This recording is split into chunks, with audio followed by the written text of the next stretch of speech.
Welcome back to excellence point classes. तो बच्चों, जैसा कि आप सब जानते हैं क्लास 7 का लेक्चर है आज। पिछली क्लास में हमने परसेंटेज से रिलेटेड कंसेप्ट क्लियर किए थे।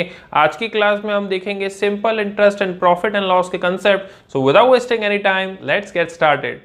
तो बच्चों आइए शुरुआत करते हैं अपने नए कंसेप्ट की, जो कि है प्रॉफिट एंड लॉस। तो बच्चों, प्रॉफिट एंड लॉस जानने से पहले आपको दो टाइप के प्राइजेस के बारे में जानना बहुत जरूरी है। पहले टाइप का प्राइस होता है कॉस्ट प्राइस और दूसरे टाइप का प्राइस सेलिंग प्राइस कहलाता है। कॉस्ट प्राइस, जैसा कि नाम से समझ में आ रहा है कि उस आइटम की एक्चुअल कॉस्ट या उस ऑब्जेक्ट की एक्चुअल कॉस्ट कितनी होगी। तो एक एग्जांपल लेता हूं कि मान लेते हैं मैं एक सेलर हूं, मुझे कोई चीज बेचनी है, तो सबसे पहले मैं उस चीज को खरीदूंगा, परचेस करूंगा। तो जब भी मैं उसको परचेस करूंगा वो चीज कॉस्ट प्राइस कहलाएगी और जिस प्राइस में मैं उसको बेच देता हूं वो सेलिंग प्राइस कहलाएगी। एक एग्जांपल की हेल्प से समझते हैं कि यहाँ पे मोनू नाम का एक शॉपकीपर है। क्या नाम है? मोनू नाम का एक शॉपकीपर है। उसने पेंसिल के बॉक्सेस खरीदे हैं। यहाँ पे पेंसिल के बॉक्स की जो कॉस्ट प्राइस आई वो 50 रुपए के बराबर थी और मोनू के पास जब ग्राहक आया तो उसने उसको 70 रुपीज मतलब 20 रुपए ज्यादा बढ़ा के उसको बेच दिया। जब भी इस टाइप की कंडीशन आए कि यहाँ पे हमारे पास सेलिंग प्राइस ज्यादा हो जाए कॉस्ट प्राइस से, तो ऐसी कंडीशन प्रॉफिटेबल कंडीशन कहलाती है। मतलब यहाँ पे हमको प्रॉफिट हो गया। तो कुल मिला के उसको 20 रुपए का प्रॉफिट हुआ। तो बच्चों, प्रॉफिट का क्या फॉर्मूला बना? प्रॉफिट का फॉर्मूला बना selling price minus cost price. मतलब सेलिंग प्राइस ज्यादा है, कॉस्ट प्राइस कम है। तो यहाँ पे क्या हो जाएगा? 70 माइनस 50। तो आपके पास फाइनल आंसर कितना आ जाएगा? 20 रुपीज आ जाएगा। आगे देखते हैं, अगर मानते हैं मोनू के पास कॉस्ट प्राइस सेम है, मानते हैं 50 रुपए का ही है, बट क्योंकि वो चीज बहुत साल पुरानी हो गई है, वो चीज अब नहीं बिक रही है, वो ब्रांड अभी पुराना हो चुका है, तो मोनू को बाय डिफॉल्ट घाटे में उस चीज को बेचनी पड़ जाएगी। तो मोनू ने अब उसको 40 रुपए में सेल कर दिया। मोनू ने क्या किया? उसको 40 रुपए में सेल कर दिया। ऐसी कंडीशन जहां पे सेलिंग प्राइस जो है वो छोटा हो जाता है कॉस्ट प्राइस से, ऐसी कंडीशन लॉस वाली कंडीशन कहलाती है। तो लॉस का हमारे पास जो फॉर्मूला निकल के आता है बच्चों, वो होता है CP माइनस SP, मतलब cost price minus selling price. तो यहाँ पे कॉस्ट प्राइस 50 है और 40 को हम माइनस करेंगे तो मोनू को यहाँ पे 10 रुपए का लॉस हो जाता है। तो ये था बेसिक प्रॉफिट एंड लॉस का कंसेप्ट। तो अब बात करते हैं बच्चों प्रॉफिट परसेंट की। यहाँ पे हम परसेंटेजेस की बात क्यों कर रहे हैं? अभी तो हमने परसेंटेज खत्म किया है, परसेंट की बात हम इसीलिए कर रहे हैं क्योंकि आज के ज़माने में हर चीज़ परसेंटेज के बारे में होती है। जैसे कि आपने देखा होगा स्कूल में मार्क्स कितने परसेंट आ गए आपके, या फिर हमको प्रॉफिट कितने परसेंट हुआ साल में, तो आजकल हर चीज़ परसेंट से कैलकुलेट होती है। बड़े बड़े एक्टर्स भी आजकल डायरेक्ट मनी नहीं मांगते, क्या मांगते हैं? परसेंटेज या शेयर मांगते हैं अपना। तो यहाँ पे हम परसेंट की बात करेंगे। पहला प्रॉफिट परसेंट है। तो बच्चों, प्रॉफिट परसेंट का सीधा सीधा फॉर्मूला है प्रॉफिट अपॉन CP इंटू 100। बच्चों, CP को यहाँ पे एक्चुअल प्राइस भी बोलते हैं, तो मैं यहाँ पे लिख दे रहा हूं एक्चुअल प्राइस, मतलब इसकी ओरिजिनल प्राइस से हमेशा कंपेयर होता है। जो प्रॉफिट परसेंट का यहाँ पे फॉर्मूला क्या है? Profit upon CP into 100। इस केस के लिए हम निकाल के देखते हैं जहां पे प्रॉफिट हो रहा था। तो बच्चों, यहाँ पे 20 रुपए का प्रॉफिट हो रहा था, तो यहाँ पे हो जाएगा 20 डिवाइडेड बाय CP कितना था बच्चों? 50 रुपीज था। 50 इंटू 100। तो बच्चों 50 1 और 50 2 यहाँ पे कैंसिल हो जाएगा।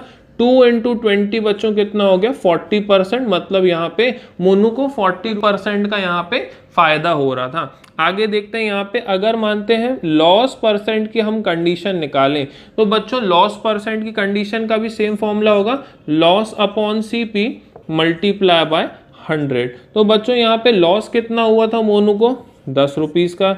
यहाँ पे CP क्या था? वही 50 रुपीज इंटू 100 हो जाएगा। कैंसिल कर देंगे 1 और 2 2 इंटू 10 बच्चों कितना हो गया? 20%। मतलब उसको 20% का लॉस हुआ। ये था इसका बेसिक कंसेप्ट। एक दो फॉर्मूलेस और देखेंगे बच्चों। यहाँ पे पहला फॉर्मूला आता है selling price is equal to 100 plus profit percent upon 100 multiply by CP। अब ये फॉर्मूला बना कैसे और क्यों यूज होता है ये देखते हैं। यहाँ पे आपके पास स्पेसिफिक कंडीशन है कि मानते हैं 20% का प्रॉफिट हुआ और उसका सीपी 200 रुपए है, तो हमको एसपी फाइंड आउट करना है। इस फॉर्मूले का यूज सेलिंग प्राइस निकालने के लिए यूज होता है। देखते हैं फॉर्मूले में पुट करके वैल्यू, भाई सेलिंग प्राइस आपको यहाँ पे फाइंड आउट करनी है, तो SP is equal to 100 plus 20 upon 100, क्योंकि बच्चों परसेंटेज का साइन 100 में यहाँ पे कन्वर्ट हो गया है, मल्टीप्लाई बाय 200, तो यहाँ पे क्या हो जाएगा 120 अपॉन 100 मल्टीप्लाई बाय 200, 20 से 20 कट गए बच्चों, तो यहाँ पे 120 इंटू 2 कितना होता है 240 रुपीज होता है। तो यहाँ पे हमारे पास सेलिंग प्राइस डायरेक्ट आ जाता है। बच्चों यहाँ पे आप एक चीज ऑब्जर्व करेंगे कि 100 प्लस प्रॉफिट परसेंट है। हमने ऐसा क्यों लिखा है? तो बच्चों इसका कारण है कि भाई जब भी हम प्रॉफिट में बेचते हैं तो सीपी को हम हमेशा 100% मान के ही चलते हैं। तो बच्चों जितना इन्वेस्ट किया है उतना हमको मिल जाएगा। प्रॉफिट मतलब थोड़ा सा और ज्यादा, तो 100% जो कि उसने सीपी में इन्वेस्ट किया था वो तो उसको मिलेगा ही मिलेगा।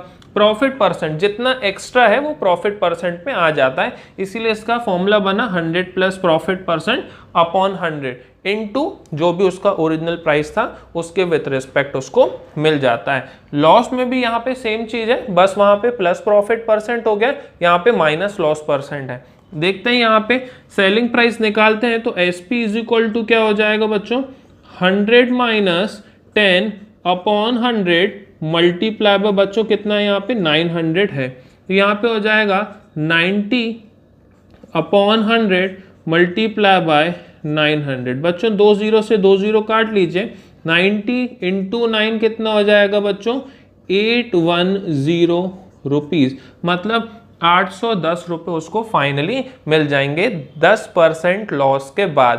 तो ये बच्चों हमने फॉर्मूलेस क्लियर कर लिए हैं। अब चलते हैं नेक्स्ट कंसेप्ट पे, चालू करते हैं अपना फोर्थ टॉपिक जो कि बच्चों सिंपल इंटरेस्ट है। तो बच्चों इंटरेस्ट से हम क्या समझते हैं? सबसे पहली बात यहाँ पे आपको 3 चीजें मालूम होनी चाहिए, प्रिंसिपल, रेट और टाइम। तो बच्चों प्रिंसिपल क्या होता है? जो भी अमाउंट या जो भी मनी हम बैंक में डिपॉजिट करें, पहला केस, या तो आप डिपॉजिट कर सकते हो या तो आप लोन के तौर पे बैंक से ले लो, उसको हम वहां पे प्रिंसिपल अमाउंट मान के चलते हैं। रेट हर एक बैंक का अलग अलग रहता है, जैसे कि आपने HDFC या एक्सिस बैंक का सुना होगा कि 7% इंटरेस्ट रेट वो देता है, मतलब 7% आपको ज्यादा मिलेगा। मतलब अगर आप टोटल को 100% मान लो तो अगले साल 1 साल बाद आपको क्या मिलेगा 107% मिलेगा, 7% ज्यादा होके आपके पास आ जाएगा। और टाइम मतलब जितने टाइम के लिए आप मनी को इन्वेस्ट कर रहे हो।